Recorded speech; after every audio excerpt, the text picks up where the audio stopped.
Welcome back, my beautiful super soul sisters. And of course, today is Thursday. So we're going to be talking about something that's going to make our businesses thrive. Some one little handy tip that we can throw out there that perhaps you could entertain injecting into your life. One of the big questions that I often get is, Vix, I don't really know what I want to do. I'm not really sure. Or I've got an idea, but honestly, I don't think, and you come up with all the excuses. I don't have time. I don't have money. I mean, it's so true though. We do struggle with time. We're mums quite often. We're already in overwhelm. It's like, where do you make the space for doing a side hustle so that it can become your main hustle? And even if you're not even sure, you might have something, I've always been really good at this thing, but no one would buy that. That's who's going to buy that, or who's going to listen to me, or I get that whole thing of like, it's just hard work, I don't understand it, so we just bag it. And it's that whole thing of, if you've done that rocking chair exercise that we went through a couple of weeks ago, I think it was, is this something that honestly, if you got to the end of your life and you didn't do it, would you regret? Okay, so that is a really good exercise to do. So if you haven't done it, I would urge you to go and do that, because it really does give you perspective. When the chips are down, it's like, well, actually I would be bleak with myself if I didn't at least try. And look, better, hats off to somebody who's actually tried, and even if it didn't work out, kudos to them. Kudos to them for even trying in the first place, because a lot of people don't have that bravery, that let's take that first step sort of scenario in them, or they do, and then they get knocked off their pedestal for whatever reason. Quite often it's business strategy. They didn't have a good plan in place. A lot of it is about planning. So it's like, how can you mitigate it not taking flight? Like getting as prepared as you possibly can. And then there's that whole issue of over preparing and not getting stuck in that cycle of, well, it's not perfect yet, it's not perfect yet, it's not perfect yet. And that is quite a big one for the number 5s of the Enneagram. They overwork things. Number 1s as well, they are perfectionists in the Enneagram, where it's like they're over perfect. It's never going to be perfect, ever. You got to kind of, get out there, and sometimes you're flying by the seat of your pants, but at least you're taking action in the general direction of whatever your dream is. So quite often, like, folks say to me, like, I don't know, Vix, I don't know what I want to do, or I'm not clear. Well, you might just be asking the wrong questions. It's like, I've got this, one of my favorites is, well, if you did know what you want to do, what would it be? So if you did know what the answer is, what would it be? Okay, so change the question. Remember, I was saying, like, I see myself as a guide. I don't have all the answers. I never have. I probably never will. I'll tell you why, because I'm not God. And I think he's the only person who's actually got all the answers. And anyone who says they've got all the answers, flip and run for the hills, ladies, because honestly, I don't buy that. You can be an expert, and you may have a lot more skill and knowledge in certain areas, but there's no way that you could know everything about everything and be an expert across the board. So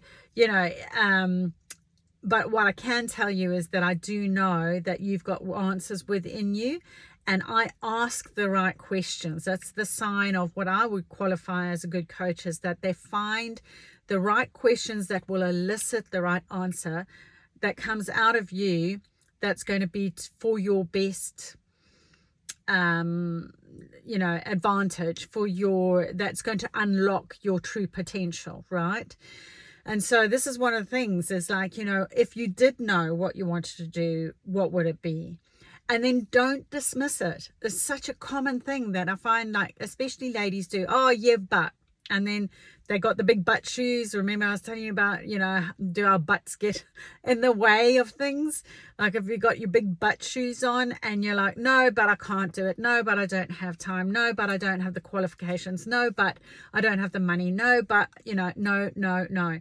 So it's that whole thing of, what can I do? That's the new question.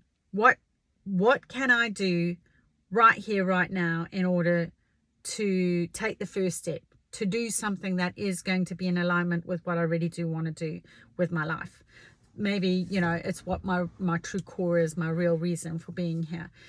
And, you know, don't silence that side of yourself. That's what I'm really wanting you to get, is like, there's so many of us that just quash that, you know. We're too busy. We're being mums, we're being friends, we're being, you know, sisters, we're being whatever it is, you know, and you know, partners, whatever it is that you've got going on for you. And you know, life gets in the way of your dreams if you let it. So just say, thanks, I'll have my boundary around my dream, and I'll have my boundary around my life. So put your foot down, create the boundary space that's required for you to make space for your dream to take flight. And just take little steps. If you can't take big ones, don't talk yourself out of it, because that's a common issue that I often find, is that you go into overwhelm because you go, well, I can't do this. That's your parrot shoes. You know, you start talking about, oh, you know, it's so big. Where am I going to get funding for that? Don't be ridiculous. Who's going to take me seriously? So we have that internal negative dialogue, which is like the parrot sitting on your shoulder, going at the whole, you know, full, and where you just want to mask up the little beak and go, look, I don't need that right now, because what happens is it puts you off. So have a little boundary space around your time to at least give the opportunity for that your dream or your side desire or whatever it is that you really like to do, to at least maybe take flight. You know, just give it the breathing space, give it that opportunity to grow and flourish. Because if you don't water it at all, the seed's never ever going to grow. So you got to put the seed in the ground first, don't you? And this is where that whole thing is. And that first initial, where it's like, oh, you know, I have people saying, oh, Vix, you know, you're so brave, you just get out there and do that. And look, I mean, I don't get it right. Like there's stuff here that I'm learning, you know, some things have worked, some things haven't. Well, you ditch what doesn't work and then you carry on with the stuff that does. And then, you know, you've got to listen to the flow of life. Like, you know, go with the flow as long as it's in the direction of your dreams, right? And your first story is never going to be good. Your first podcast is never going to be great. Your first book is probably never going to have wings. Maybe it will. And there are unicorns, what we call unicorns, where they just boom and away they go. But you quite often find that there was quite a lot of prep behind it, a lot of research that went into it, a lot of, you know, business analysis and strategy, in, you know, which is what Prosper Mums is all about, what Vicky Jane is all about, is so that it's like, let's maximize our chances and maximize our time to make us most efficient when we do have our boundary space around our dream. So it's just like, okay, I know that, you know, when you've got the little parrot going, or other people saying, don't be ridiculous, that's never going to fly. Just don't be ridiculous. You know, it's not going to happen. You know, you're a mum. When are you going to do that? It might be your partner. It could be friends. It can be family. It can be all of the above, you know, and you just go, do you know what? I'm still going to do it anyway. Do it on the quiet. Maybe you go to, you know, one of those courses online, Udemy or Corsica, or what's this, Center of Excellence, I think is another one. They're not expensive. And just go and pick something that you actually love. Like, so one of the tips that I give for people who aren't sure about what they want to do, what do you love doing? like you could spend all day, every day just doing what is the thing that like just lights you up, and the time just goes like that because you're doing it. Okay, so it might be like you know, I often say, what are the magazines that you read? What are the books that you read? What are the YouTube channels that you read? What are the shows that you watch? You know, maybe it's something podcasts that you listen to. What lights your fire? You know, are you into cooking? Are you into traveling? Are you into writing? Are you into doing pottery? Are you into blowing glass? Are you into quilting? Are you into making jam? Who knows? But whatever your thing is, there's a unique little sweet spot in there that makes you, you know, when you give it the time to flourish, will actually grow into something quite unique because it's got your fingerprint on it. It's your mark that you're leaving. It's your legend that you're leaving. And I would also say, don't fall into the trap of I'm doing it because it will make me money. I think that's one of the biggest issues that I see is that, you know, I keep harping on about find your why. I did one of the videos, the Simon Sinek, you know, one that I interviewed him. He is the man who came up with find your why, and it's so critical because if you aren't truly aligned to who you really are, if you're not truly aligned to your why, when the going gets tough, if this lands up being a really big business opportunity for you, and it will get tough because entrepreneurship is tough. So, but don't let that put you off. If you really love it enough, you will find a way through it. You know, you just, what I used to say to my guys when they would, you know, come and knock on my door with, you know, problems. What I don't like calling them problems. I like calling them challenges, because problems, they always feel are so finite, whereas challenges are, you can find a solution to that. It's just a challenge, right? So we just haven't found the right answer. So, you know, they would come and knock on my door and say, well, Vix, you know, I've got this issue. And I'll go, great, go away and come up with 3 different options and solutions, and then we can table that and we can soundboard and we'll decide which one we're going to run with. And we always found a way. So, you know, one of my favorite sayings is,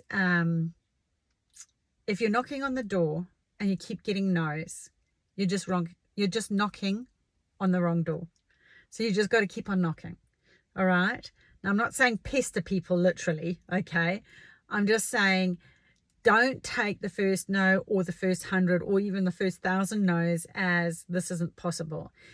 It's like Einstein with, you know, an Edison with the light. He had 1,000 failures before he actually had light. Now, look now, light bulbs everywhere. The whole world runs off electricity, right? Okay. So, do you know what I mean? Like, he just go, oh, I didn't have failures. I just had learnings. So it's how we, as always, it's what are your shoes and shades. And remember, I was like, if you've got your how you filter your world, and you've got your Rasta shoes on and shades, and you've got your shades on, and you're going, there is no answer here, there's no answer here, you're not going to find an answer. You just simply aren't. Okay? If you put your Rasta's glasses on, your shades on, and you have a different filter on your life where we pull out the blind spots, okay, and we now see clearly, and you go, oh, there's another 2 or 3 options here we haven't tried. But if you shut your brain down, if you say, brain, I don't have any solutions, so we're not going to think about this anymore, guess what? You're not going to find any solutions. That's it. That's just how it's going to roll, okay? Whereas if you go, I'm missing something, there has to be a way. You have to have the MacGyver shoes on, don't you? It's like, what, you know, if I had to get out of this situation, what would I do? So again, you see, you're asking your brain to come up with answers, to come up with solutions. And you can use all of these. If you haven't watched those videos, I would so suggest that you go back, because, I use them in the fun analogy of shoes and shades. But they are things that are really practical. Like when you get stuck in a tricky situation, be it business or personal or whatever, you'll go, now normally I would have said this, but I'm going to pop on these shoes over here and I'm going to start asking myself these kinds of questions so that I do get the right answers that will take me to the next level. So my challenge for you today would be, if I could do something to get myself more independent, more self-reliant, where I can earn a bit more money for myself. Like I can, without feeling guilty, I can earn through my side hustle enough money to go for a massage, to go out for lunch with my buddies, to buy some clothes, to go traveling. It might be to have those little special treats with the kids. It might be that, do you know what? I'm actually contributing quite significantly now to the household income, that we're paying the mortgages and everything. It's not just all on the partner, or where I am a single mum or whatever it is. And then you're like, well, do you know what? I've upped my game. It's not a struggle anymore. I've actually got extra in the bank because I've now started creating what I like to call a passive earning enterprise, something that's going to start earning you money irrespective of whether you're working in it or not. So you will to a degree. But what I'm a big fan of is do the hard yakka first, do all the hard work first, and start earning money repeatedly off that. So it might be courses, it might be that you do sell, digital products online that can be, it's a 24/7 machine. People can buy from you all day, 24/7, 365 days of the year, and you're not required to do anything. They can download it. There's no shipping. There's no, delivery fees. But there is work obviously around support. But it's minimal. It's minimal, isn't it? And it's like if you sell a book, ebook, it's there available forever, right? Okay, and you can make money off that. Courses, there's all sorts of ways that we can, like say, skin that cat, where you could start going, do you know what, yeah, I think I'm going to give that a crack. Why not? And I tell you what, it's never been easier since the launch of AI. It's absolutely blowing my mind just how quick and easy this is actually to be able for you guys to do so cost effectively and fast.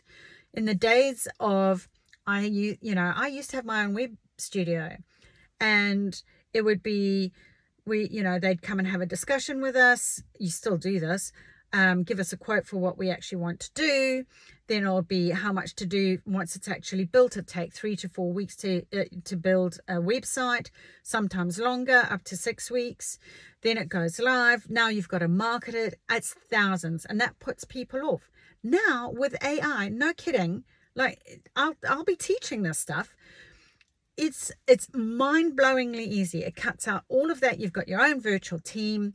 You can get a website done quick as a flash yourself. Okay, you can have copy written quick as a flash. You can do the digital product stuff.